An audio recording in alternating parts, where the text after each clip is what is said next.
Hello friends, आप सभी को मेरा सादर नमस्कार। कंपटीशन तैयारी की हब में आज मैं आपको सामान्य विज्ञान में बहुत ही धमाकेदार टॉपिक पढ़ाऊंगी और वो टॉपिक है कोशिका, जिसे हम इंग्लिश में सेल बोलते हैं। आइए शुरू करते हैं आज के हमारे पहले सवाल को। कोशिका की खोज किसने किया था? सबसे पहले हम जानते हैं कि कोशिका क्या है। कोशिका शरीर की रचनात्मक एवं क्रियात्मक इकाई है, परंतु यह भाज है। आप जानते ही होंगे दोस्तों कि कोशिकाएं आपस में मिलकर ऊतक का निर्माण करती हैं।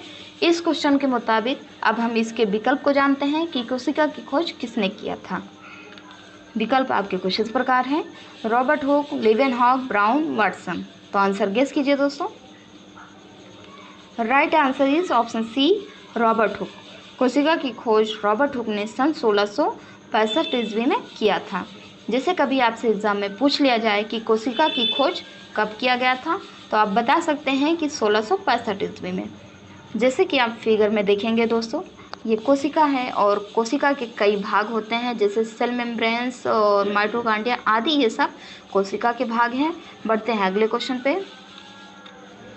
कोशिका में राइबोसोम की अनुपस्थिति में कौन सा कार्य नहीं होगा? तो सबसे पहले हम जानते हैं राइबोसोम। राइबोसोम सजीव कोशिका के कोशिका द्रव में स्थित बहुत ही सूक्ष्म कण होता है। यह अनुवांशिक पदार्थ जैसे डीएनए या आरएनए के संकेतों को प्रोटीन श्रृंखला में परिवर्तित करता है। अब इसके ऑप्शंस को देखते हैं: श्वसन, उत्सर्जन, प्रोटीन संश्लेषण, ए और बी दोनों। तो आंसर आपको गेस करना है कि कोशिका में राइबोसोम की अनुपस्थिति में कौन सा कार्य नहीं होगा। सही जवाब होगा ऑप्शन सी, प्रोटीन संश्लेषण।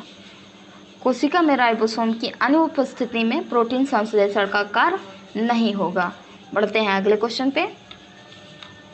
यदि माइटोकॉन्ड्रिया काम करना बंद कर दे तो कोशिका में कौन सा कार्य नहीं होगा?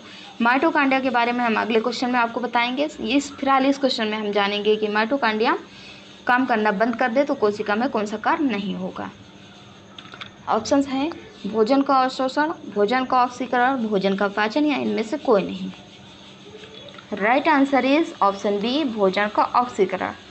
यदि माइटोकॉन्ड्रिया काम करना बंद कर देता है तो कोशिका में भोजन का ऑक्सीकरण नहीं होता है। Next question.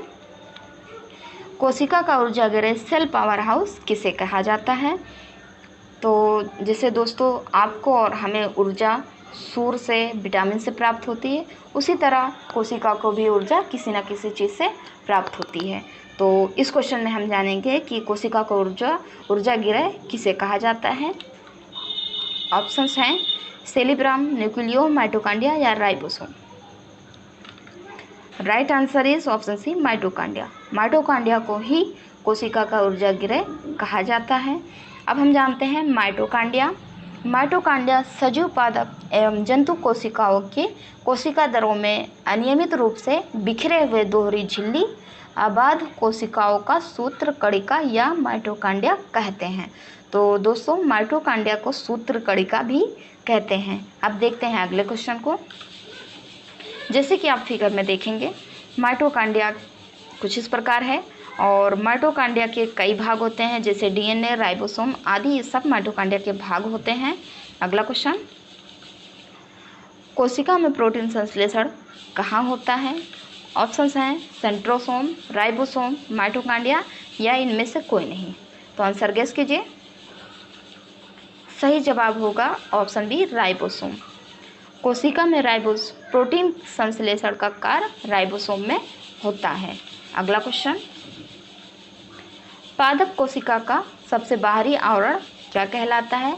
इस क्वेश्चन में हम जानते हैं दोस्तों, विकल्प कुछ इस प्रकार हैं: कोशिका झिल्ली, कोशिका भित्ति, केंद्रक झिल्ली या केंद्रक भित्ति। तो आंसर गेस कीजिए कि प्लांट सेल का बाहरी आवरण क्या कहलाता है। विकल्प हमने 4 आपको दिया है। आप चारों विकल्प में से सही आंसर को चुनिए। सही आंसर होगा ऑप्शन बी, कोशिका भित्ति।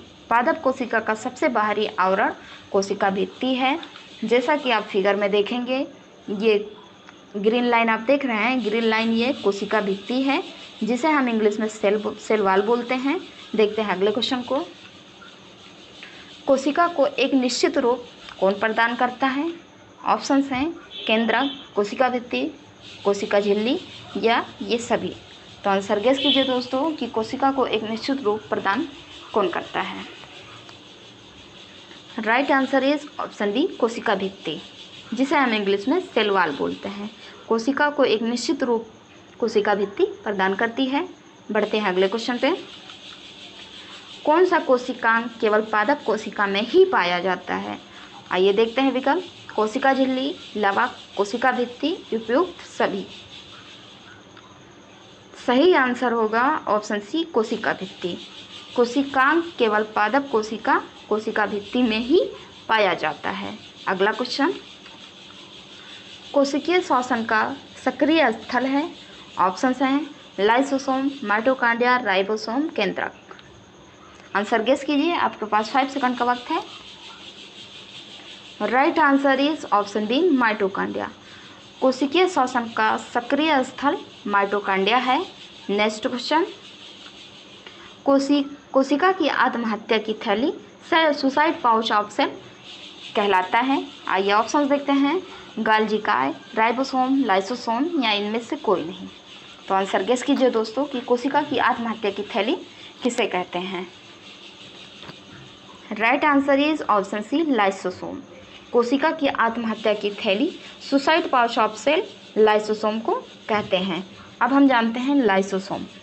लाइसोसोम कोशिका द्रव में पाए जाने वाला आवरण युक्त गोल गोल थैलीनुमा अंगाणुओं को लाइनकाय या लाइसोसोम कहते हैं। देखते हैं नेक्स्ट क्वेश्चन, प्रोटीन निर्माण का सक्रिय स्थल होता है। ऑप्शंस हैं लाइसोसोम, राइबोसोम, गाल्जी काय या माइटोकॉन्ड्रिया। बहुत ईजी क्वेश्चन है। सही जवाब होगा ऑप्शन बी, राइबोसोम। प्रोटीन निर्माण का सक्रिय स्थल राइबोसोम है। बढ़ते हैं अगले क्वेश्चन पे। लाइसोसोम में एंजाइम जिनमें जीव द्रव को घुला देने या नष्ट कर देने की क्षमता होती है। ऑप्शंस हैं ribosome, cytoplasm, nucleo, hydrolytic enzyme. Right answer is option D, hydrolytic enzyme. Lysosome में एंजाइम जिनमें जीव द्रव को घुला देने या नष्ट कर देने की क्षमता होती है वो है हाइड्रोलाइटिक एंजाइम। बढ़ते हैं अगले क्वेश्चन, कोशिका में पाए जाने वाला 80% से अधिक कौन सा पदार्थ है। आइए देखते हैं कि कोशिका में पाए जाने वाला कौन सा पदार्थ है जो 80% से अधिक पाया जाता है। विकल्प कुछ इस प्रकार हैं, प्रोटीन, चर्बी, वसा, जल। तो दोस्तों प्रोटीन होगा नहीं, चर्बी होगा नहीं, वसा होगा नहीं, और जो लास्ट में बच जाएगा वो आपका सही आंसर हो जाएगा। तो सही आंसर इज ऑप्शन डी, जल। कोशिका में 80% से ज़्यादा अधिक मात्रा में पाए जाने वाला पदार्थ जल है। नेक्स्ट क्वेश्चन, सबसे छोटी कोशिका होती है। ऑप्शंस हैं माइकोप्लाज्मा, अमीबा, श्वेत रक्त कणिका, WBC जिसे कहते हैं, लाल रक्त कणिका, RBC। अब आंसर आपको गेस करना है कि सबसे छोटी कोशिका कौन सी है। हमने 4 विकल्प आपको कुछ इस प्रकार दिया है, आप चारों विकल्प में से सही आंसर को चुनिए। Right answer is option A, mycoplasma. सबसे छोटी कोशिका माइकोप्लाज्मा है। आज का हमारा क्वेश्चन समाप्त हुआ दोस्तों। हमारे वीडियो को शेयर करें, लाइक करें एवं चैनल को सब्सक्राइब करें।